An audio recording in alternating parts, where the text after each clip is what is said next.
सर्वप्रथम सर्वांना श्री स्वामी समर्थ, सद्गुरु स्वामी समर्थ।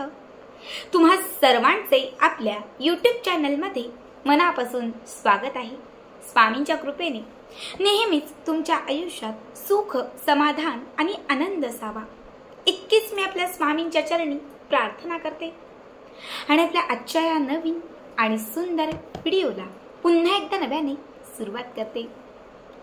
फक्त बघाच 18 नोव्हेंबर सोमवार। आपल्यापैकी सगळ्यांनाच माहिती असेल की आज आहे संकष्टी चतुर्थी। अगदी प्रत्येकाच्या घरात सकाळपासून आज असणाऱ्या चतुर्थीच्या सेवांची सुरुवात ही नक्कीच झाली असेल। कुणी व्रत धरलं असेल, कुणी गणपती बाप्पांना अभिषेक घातला असेल, कुणी अथर्व शीर्षमाचं पठण केलं असेल, तर कुणी गणपती बाप्पांना लाल फूल किंवा दुर्वा चढवला असेल।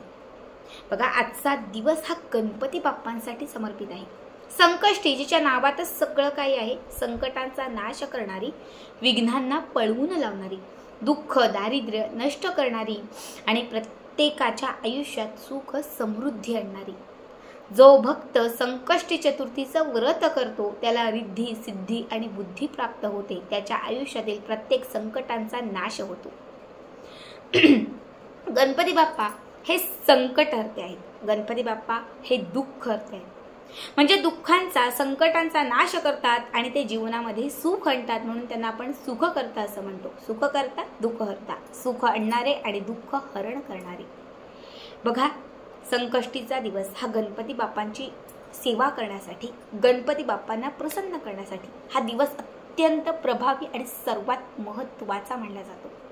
याच चतुर्थीचा आजच्या व्हिडिओमध्ये मी तुम्हाला एक शेवटचा उपाय सांगणार आहे, जो रात्री झोपण्यापूर्वी करणार आहे। रात्री झोपण्यापूर्वी तुम्हाला करायचा आहे, कारण हा दिवस उपाय करण्यासाठी, सेवा करण्यासाठी अत्यंत शुभ आणि सकारात्मक मानला जातो। या दिवशी केलेला प्रत्येक उपाय हा शीघ्र फलदायी असतो। तुम्हाला आज रात्री झोपण्यापूर्वी 5 हिरव्या मुगांचा हा एक उपाय करायचा आहे। जर 5 मुगांचा हा एक उपाय तुम्ही केला, तुमच्या आयुष्यातील सर्व इच्छा पूर्ण होऊ लागतील।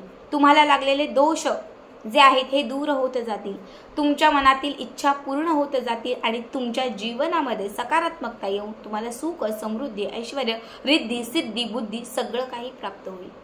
हा उपाय तुम्ही रात्री 8च्या पुढे 12च्या आत कधीही करू शकता। या उपायासाठी 5 हिरवे मूग घ्यायचे आहेत। बघा, हिरवा मूग हा बुध ग्रहाशी निगडीत आहे आणि गणपती बाप्पा हे बुद्धीचे दैवत आहेत, त्यामुळे हिरव्या मुगाचे उपाय गणपती बाप्पांच्या सेवेत हे सर्वात प्रभावी असतात।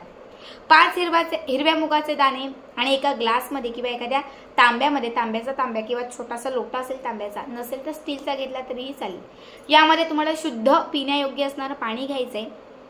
हे पाणी जे आहे हे पाणी भरून तुम्हाला देवघराच्या समोर जिथे गणपती बाप्पांची मूर्ती असेल तिथे ठेवायचं आहे आणि 5 हिरवे मुगाचे जे दाणे आहेत हे एका प्लेटमध्ये ठेवायचे। आता सगळ्यात पहिले एक हिरव्या मुगाचा दाणा उचलायचा, उजव्या हातात घ्यायचा, तुमची जी इच्छा असेल ती इच्छा व्यक्त करायची। जी पण इच्छा, दारिद्र्य, दुःख, गरिबी, नकारात्मकता, बाधा, क्लेश, कलह, पैसा जे काही असेल ते हिरव्या मुगामध्ये व्यक्त करायचं। हाताची मूठ बंद करायची। गणपती बाप्पांचं जे गणपती स्तोत्र आहे, नित्यसेवेच्या पुस्तकात गणपती अथर्व शीर्षमाचं पुढचंच आहे बघा, गणपती स्तोत्र। हे गणपती स्तोत्र एक वेळा म्हणा। गणपती स्तोत्र येत नसेल तुम्हाला, ओम गण गणपते नमो नमः, ओम गण गणपते नमो नमः या मंत्राचा 21 वेळा जप करा। त्यानंतर हा हिरव्या मुगाचा दाणा गणपती बाप्पांवरून 7 वेळा ओवाळा। गणपती बाप्पांची जी मूर्ती असेल तर त्या मूर्तीवरून असा 7 वेळा हाताच्या मुठीने ओवाळून घ्या आणि त्याच्यानंतर हा हिरव्या मुगाचा दाणा गणपती बाप्पांच्या समोर ठेवलेलं जे पाणी असेल त्यामध्ये अर्पण करा। पुन्हा दुसरा हिरव्या मुगाचा दाणा घ्यायचा, सेम याच पद्धतीने इच्छा व्यक्त करायची, गणपती बाप्पावरून हा हिरव्या मुगाचा दाणा ओवाळायचा आणि त्याच्यानंतर गणपती बाप्पांच्या समोर ठेवलेलं जो काही ग्लास तांब्या जे काही असेल त्यामध्ये हा दाणा अर्पण करायचा। 3rd टाइम 4th टाइम असे गणपती बाप्पांच्या समोर आपल्याला जो तांब्या ठेवलेला त्यामध्ये 5ही हिरव्या मुगाचे दाणे मंत्र, स्तोत्र, इच्छा व्यक्त करून गणपती बाप्पांवरून अभिमंत्रित म्हणजे ओवाळून 5ही हिरव्या मुगाचे दाणे तुम्हाला त्या तांब्यावरती ठेवायचे। 5ही दाणे अर्पण करून झाले की त्यानंतर आपला उजवा हात त्या तांब्यावर ठेवायचा, त्या लोट्यावर आपला उजवा हात ठेवायचा। पुन्हा एकदा गणपती बाप्पांचं स्मरण करायचं आणि 5 वेळा हे पूर्ण झाल्यानंतर जेव्हा तुम्ही तिथे हात ठेवाल तेव्हा तुम्हाला 1 वेळा गणपती अथर्व शीर्षम फलश्रुती सहित म्हणायचंय। नित्यसेवेच्या पुस्तकात आहे, मोबाईललाही मिळून जाईल। फक्त एक वेळा तुम्हाला हात ठेवून गणपती अथर्व शीर्ष म्हणायचा आहे आणि त्यानंतर हा पाण्याचा तांब्या तुम्हाला तुमच्या जिथे तुम्ही झोपता, बेडरूम असेल किंवा जिथे तुम्ही झोपता तुमची उशाची जी बाजू असेल तर त्या ठिकाणी तुम्हाला हा तांब्या रात्रभर ठेवायचा आहे. आता समजा मी या बेडरूममध्ये झोपते तर माझं डोकं या साईडला असतं, तर इकडे कुठेही हा तांब्या तुम्हाला ठेवायचा रात्रभर. याने आपली नकारात्मकता, निगेटिव्हिटी, वाईट विचार घराला, किंवा आता तुम्ही हा उपाय घरासाठी, मुलांसाठी जरी केला असेल तरी तुमच्या मार्फत सगळं जे वाईट आहे ते सगळं त्या पाण्यामध्ये शोषलं जाईल. ठीक आहे. सकाळी उठाल तेव्हा हा तांब्या उचलायचा, या तांब्यातलं थोडंसं पाणी आपल्या आंघोळीच्या पाण्यात घालायचं, त्याच पाण्याने स्नान करायचं. घरात 5 सदस्य आहेत, 2 आहेत, 10 आहेत, जेवढे सदस्य असतील प्रत्येकाच्या पाण्यामध्ये 1-1 थेंब, 2-2 थेंब टाकले तरी चालतील. प्रत्येकाला या पाण्याने आंघोळ करायला, स्नान करायला लावा. आंघोळ झाली की त्याच्यानंतर उरलेलं जे काही पाणी आहे हे घरातल्या 4 कोपऱ्यांना शिंपडायचं. घरातले जे 4 कोपरे असतात आतमध्ये 4ही कोपऱ्यांना शिंपडायचं.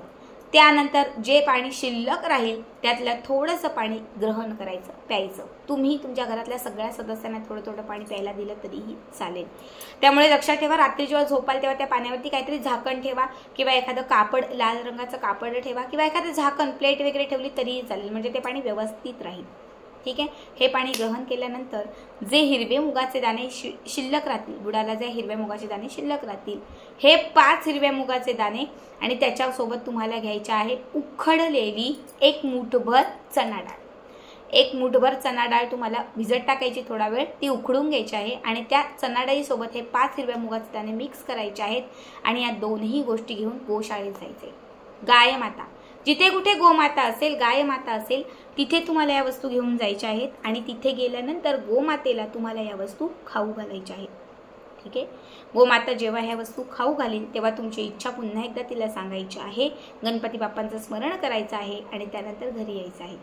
हा उपाय जर तुम्ही संकष्टीच्या दिवशी केला आणि दुसऱ्या दिवशी जर हा उपाय तुम्ही सिद्धरित्या पूर्ण केला, 100% शीघ्र फल लाभेल. इच्छित मनोकामना पूर्ण होईल, मुलांची प्रगती होईल, बौद्धिक क्षमता वाढत जाईल, बुद्धी तेज होईल, प्रत्येक गोष्टीत प्रगतीचा मार्ग खुला होत जाईल, अपयश थांबून तुम्हाला यशाची प्राप्ती होईल. खूप साधा, खूप सोपा, मात्र अत्यंत प्रभावी उपाय आहे. नक्की करा आणि आजचा हा व्हिडिओ तुम्हाला कसा वाटला कमेंट करा. श्री स्वामी समर्थ. जय जय स्वामी समर्थ.